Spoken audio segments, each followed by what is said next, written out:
And make sure you have them muted when they come in.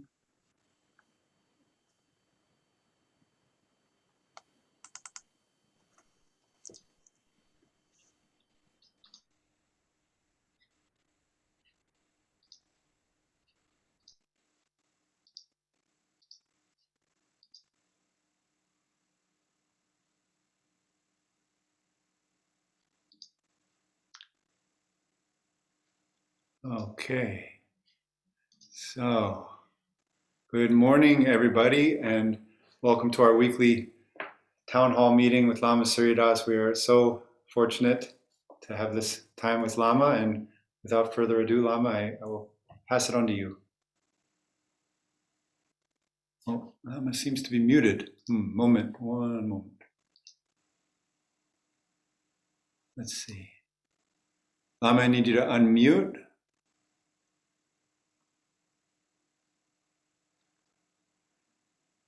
Oh, has to unmute. Okay, is that better? Yes, thank you.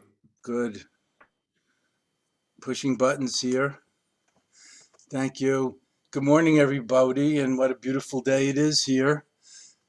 The Sabbath, a day we can rest from our worldly labors and ordinary preoccupations,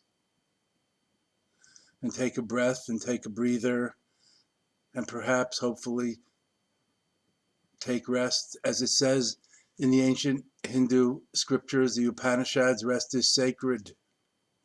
So settle in, settle down, rest. Assume your Buddha seat, relax, step off the treadmill of things to do, and take a breath and take a breather, and perhaps look around, look up, look down, look inside, go deeper.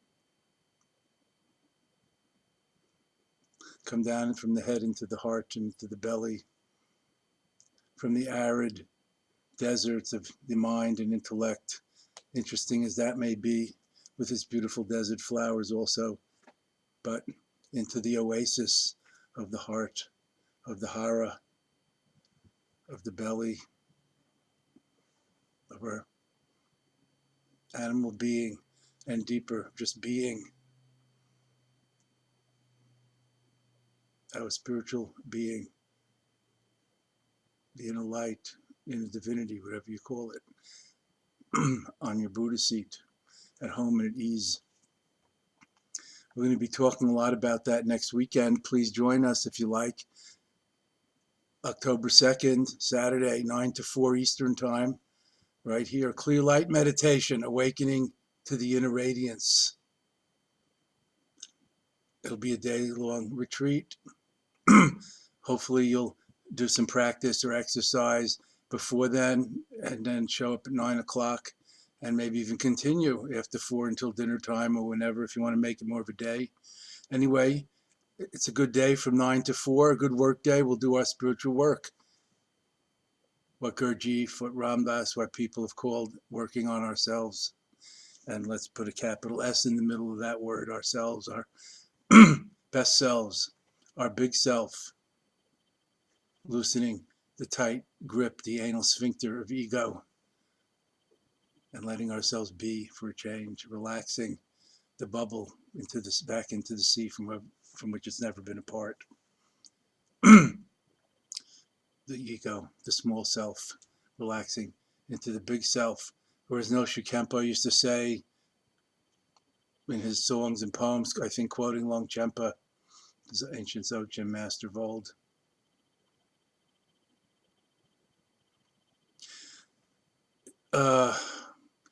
let go of the hut of egotism, of separate selfhood, and enjoy dwelling deathlessly in the mansion of Rigpa, of infinite awareness, of the divine, however you want to call it. Let go of the hut of egotism and enjoy the mansion of transpersonal being, of the Buddha nature, of sublime self. So next weekend, awakening the inner radiance, day long. Please join us. Feel free. I know Ben will probably be putting this in the chat room. In fact, I'm not looking at it, so don't send me messages there, please. It's too distracting for me at the moment. But Ben, the chat room is there for all of you if you want to communicate or get messages. You know what I'm saying? Announcements and so on. Thank you. And it's so beautiful to see you. Many of you I know, not all over the continent. I can't remember what continent we're on, but that's why I'm fudging it, what country we're in, what state we're in, what town. I don't even know where you are or where I am, but it doesn't matter because we're here in cyberspace. And Perry, whatever his name was, Barlow, famed as a lyricist for the Grateful Dead, also one of the web entrepreneurs or founders or smart people of decades ago. He said, the prana, this energy, prana, spiritual energy, the prana is exceedingly thin in cyberspace.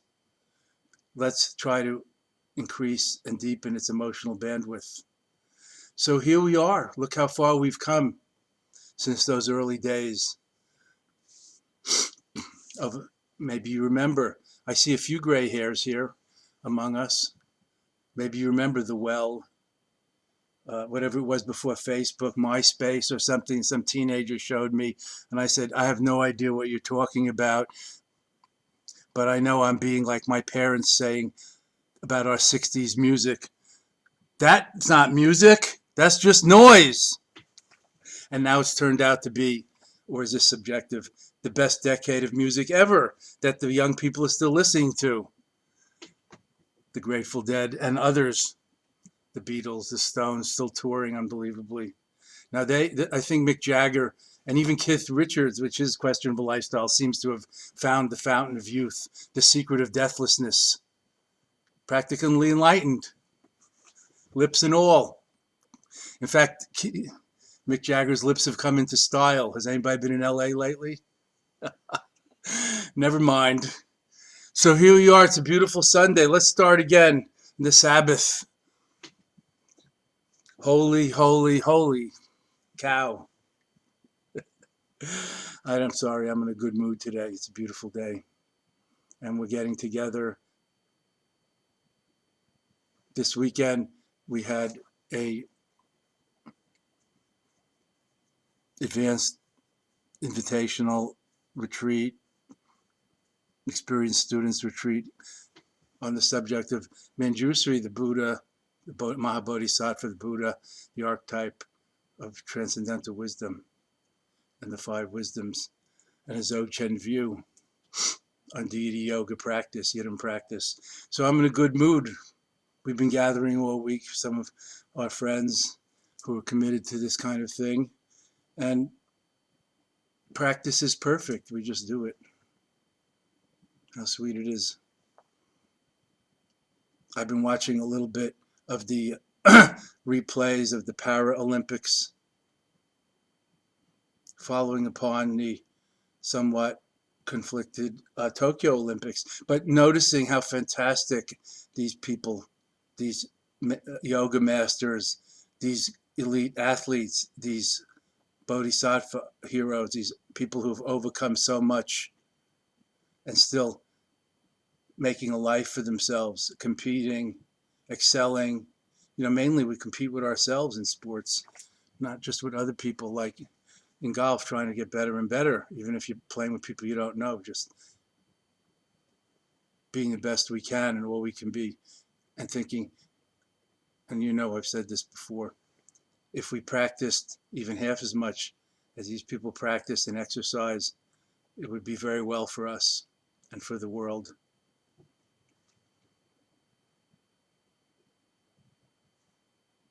I saw a cartoon today. In fact, one of you sent it to me. Where is she? Oh, there she is. I'm not going to mention any names, Debbie, to protect the guilty.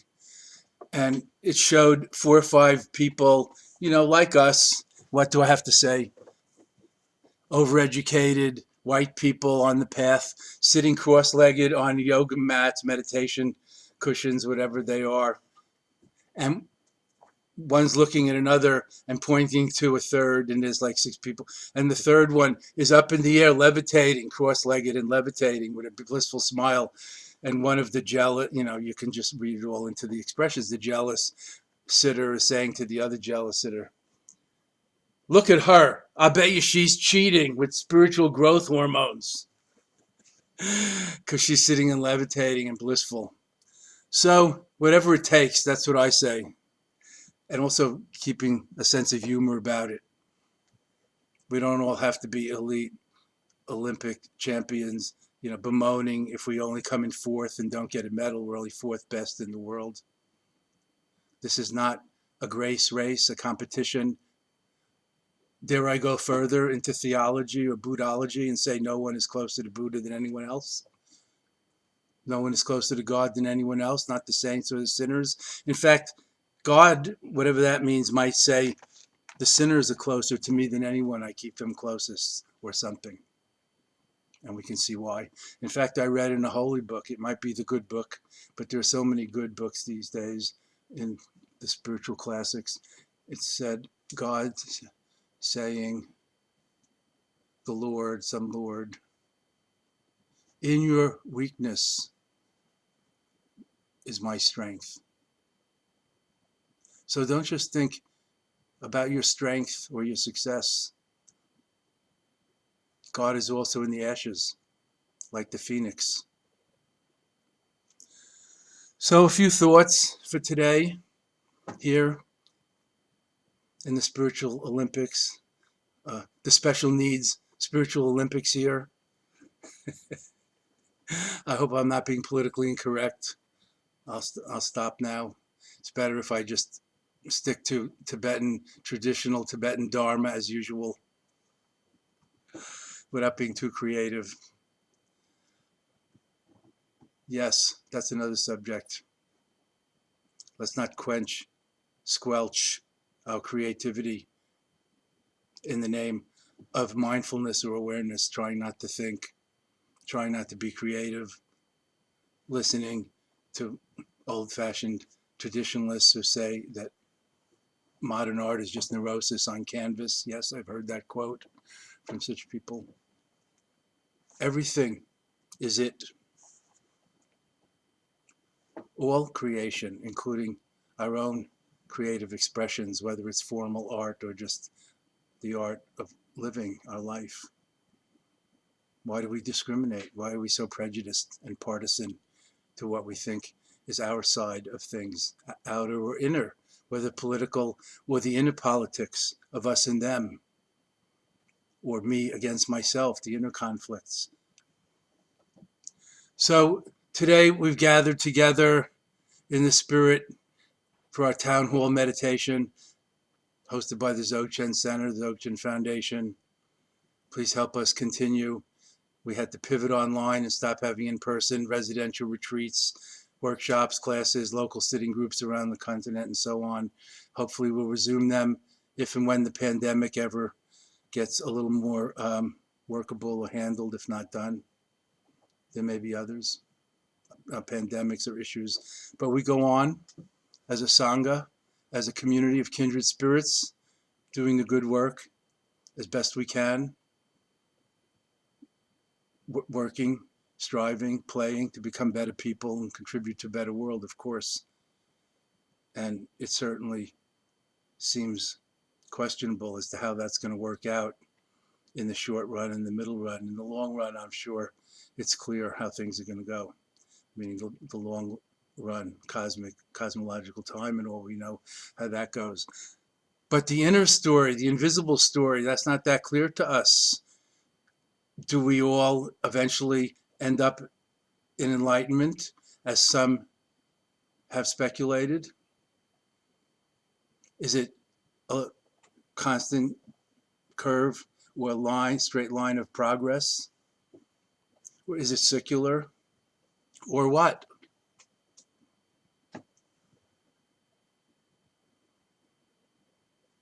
So these are part of the big questions, mysteries of life, even in our own life. There's a Tibetan saying, worldly life, ordinary life, physical life is easier, or seems easier in the beginning and gets harder toward the end. But the spiritual life, Dharma life, seems harder at the beginning as we make new habits and so on. Seems harder at the beginning, but just gets better and better at the later stages. Or should I say even the middle stages. Actually, it gets better and better even in the beginning as we start to turn our hearts and minds towards what is reliable and find refuge in things that really matter and stop chasing our tails or the carrot we can never catch with the ever-rising bar of perfectionism, as we stop seeking for love in all the wrong places or investing in fool's gold, and start to reassess our priorities and become more conscious, aware, and wise, rather than semi-sleepwalking through life, having all kinds of so-called accidents from heedlessness, mindlessness, and our unconscious karmic choices that bring often unintended results. So now we're going to go into a little meditation. Let's start with a little chant. Ben, could you put up on the board one of the nice chants that we can begin with that we usually use from the Dzogchen Center prayer book? Please chant along or read along or think it or just hum along, beginning our practice session here today.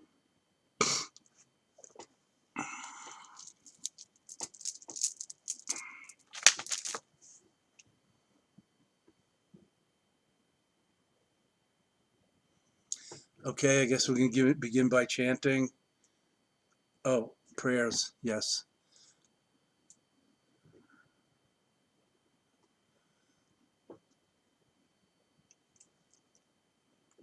I guess we're chanting the 7-line prayer. What would you like, Lama? I don't know. I can hardly read it. It's too small. Whatever you put up is fine from the first few pages. Something with aspirations, something short and juicy, something without an unintelligible translation like 7-line prayer. How about refuge and bodhicitta? Go down a little. How about yeah, that's good. The bodhicitta and 4 bodhisattvas. Thank you.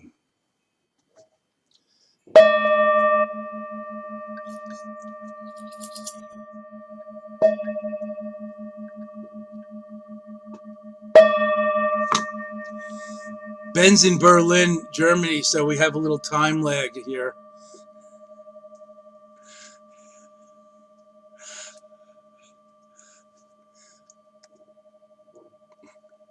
From now until reaching perfect enlightenment for the benefit of all beings without exception, we shall practice the 6 paramitas, Panacean virtues, wholeheartedly, day and night. Sentient beings are numberless. We vow to liberate them. Delusions are inexhaustible. We vow to transcend them. Dharma teachings are boundless. We vow to realize them. The Buddha's enlightened way is unsurpassable. We vow to embody it.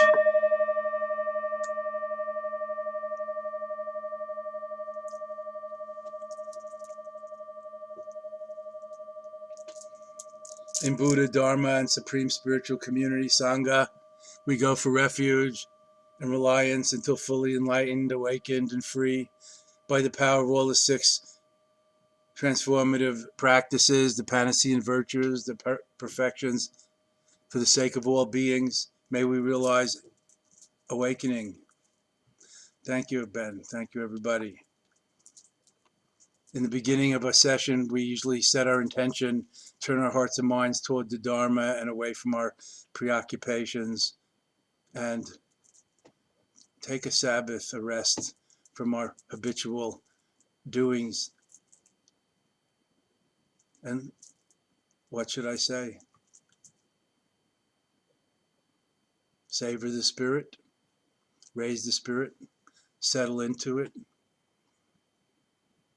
Lean back instead of leaning forward, staggering forward under the momentum of conditioning on the treadmill of events, of conditioning. Take it easy. Maybe you remember from your days of compulsory service, at least you Israelis, military service. First, the drill sergeant says, "Attention!" That's a good meditation instruction. And then, at ease, 2 steps to natural presence or meditation, natural meditation. First, focusing, attention, paying attention, concentrating, arriving, settling, intensifying. Attention and intention is the essence. Breathing, relaxing, smiling, centering, focusing. And then letting go, letting be, allowing, settling in the light, recognizing shadows are nothing but light. Imaho, how sweet it is. Ushering in the kingdom of heaven, as it says in a good book. The bodhisattvas are like the ushers. We're the ushers. Take your seats, folks. The show has already begun. Enjoy it. It's the only show, the best show in town. Dig it. Tickets are free. Or as Frank Zappa said, the price is your mind. It's worth investing, though, and put into this. On the silver screen of emptiness, enjoying the Oscar winner of our own projections.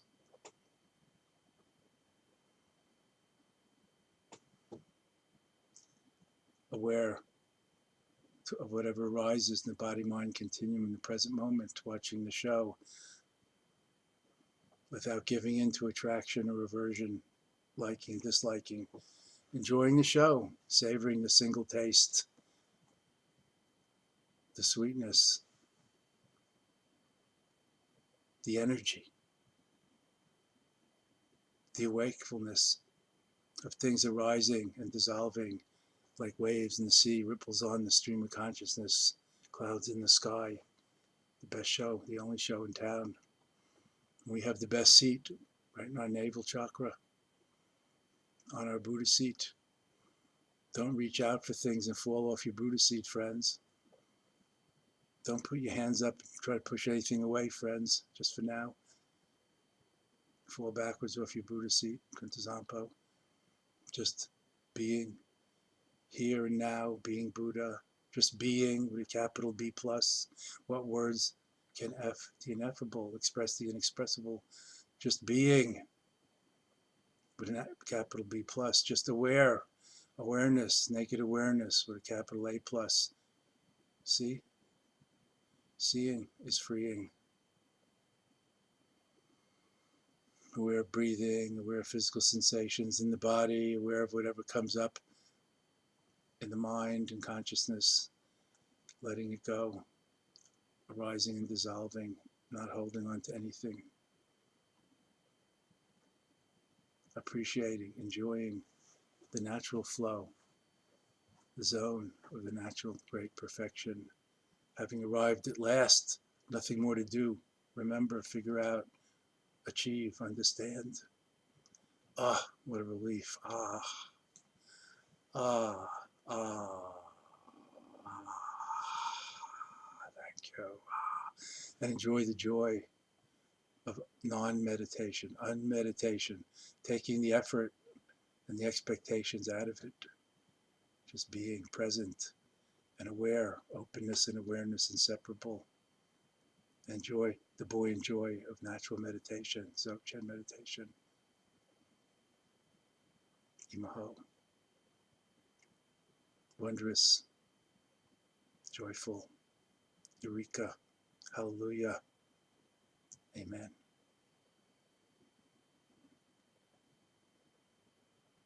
This breath, only breath, this moment, only moment. Swaha, Imaho. Thank you.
Five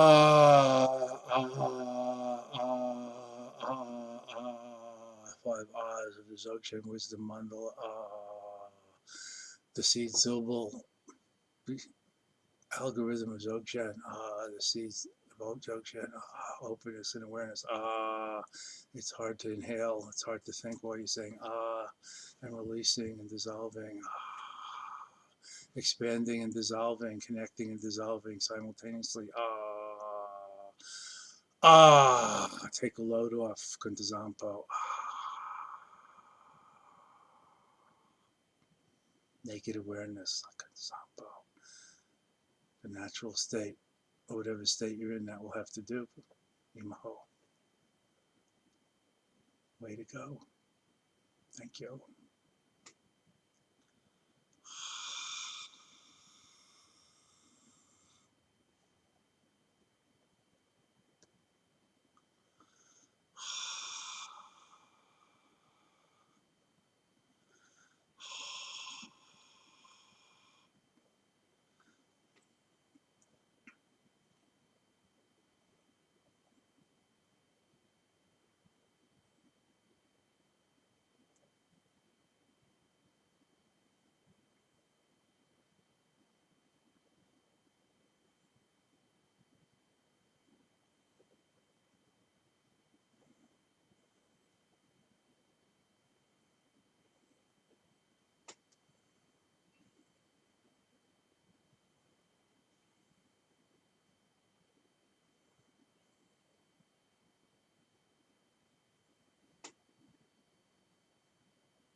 Now that the mind is focused, concentrated, lucid, abruptly turn the mind, which usually seems to be facing out, upon itself.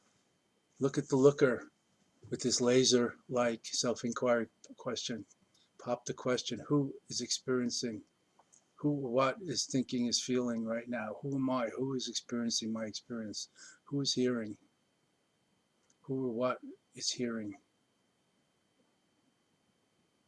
Turn towards rather than away.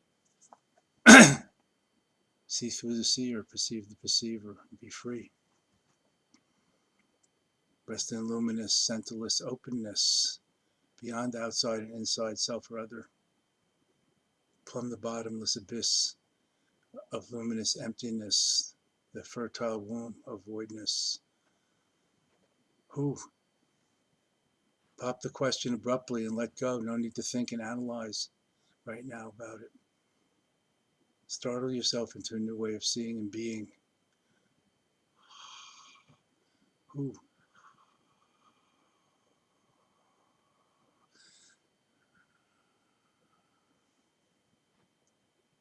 Who's trying to meditate or control the mind? Who? Who's present? Who? What? Who?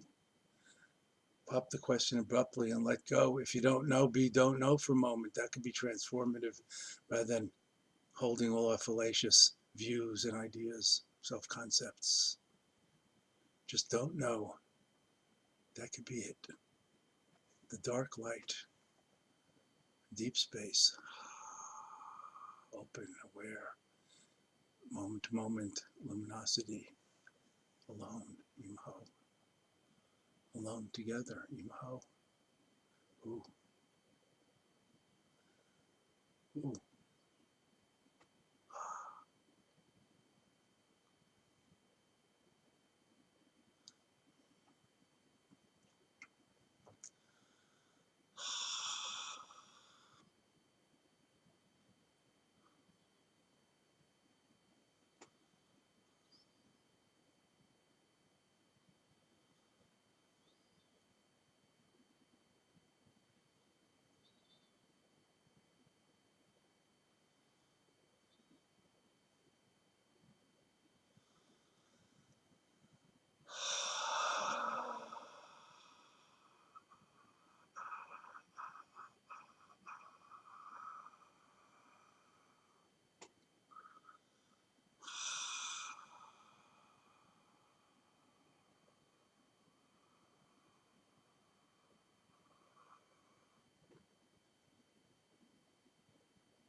Releasing, relaxing, letting go of even meditation and just being present, presencing, presence, awakening the presence, however you want to look at it, presencing, nowness, awareness, the true Buddha within. This breath, only breath, this moment, only moment. Imaho. Not even meditating, just notice how that is effortless, yet dynamic flow, not static, but ecstatic. The great Tao flowing right through us, the stream of consciousness, the river of awareness, the sea of being, the three kayas.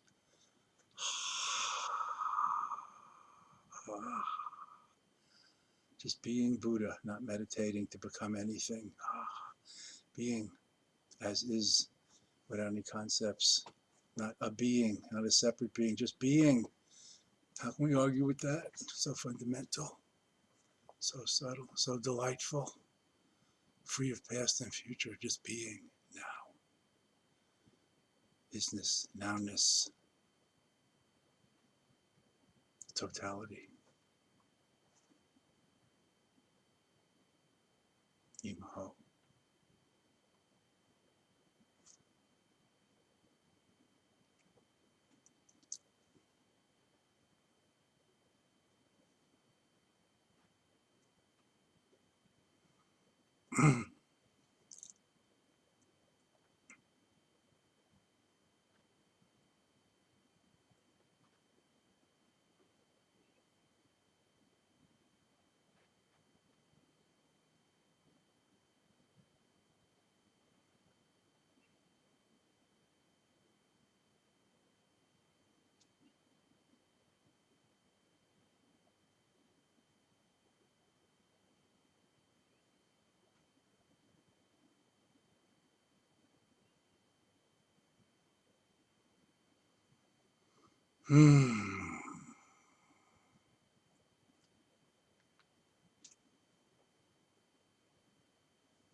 Oh, mani padme hum.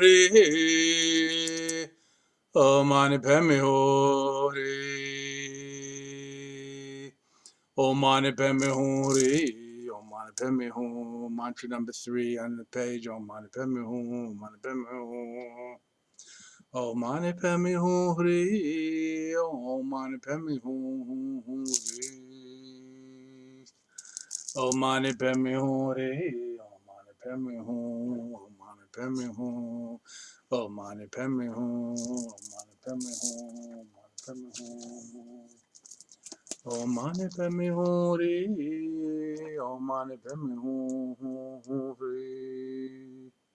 Oh, mani padme hum. Oh, mani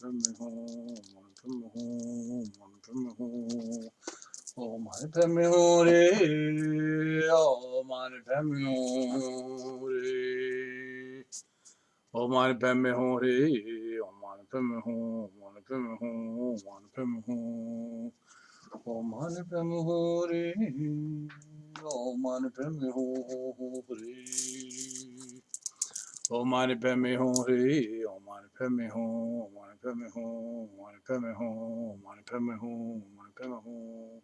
Oh, mani padme hum. Oh, mani padme hum. Oh, mani padme hum. Oh, mani padme hum. Oh, mani padme hum. Oh, mani padme hum. Oh, mani padme hum. Oh, mani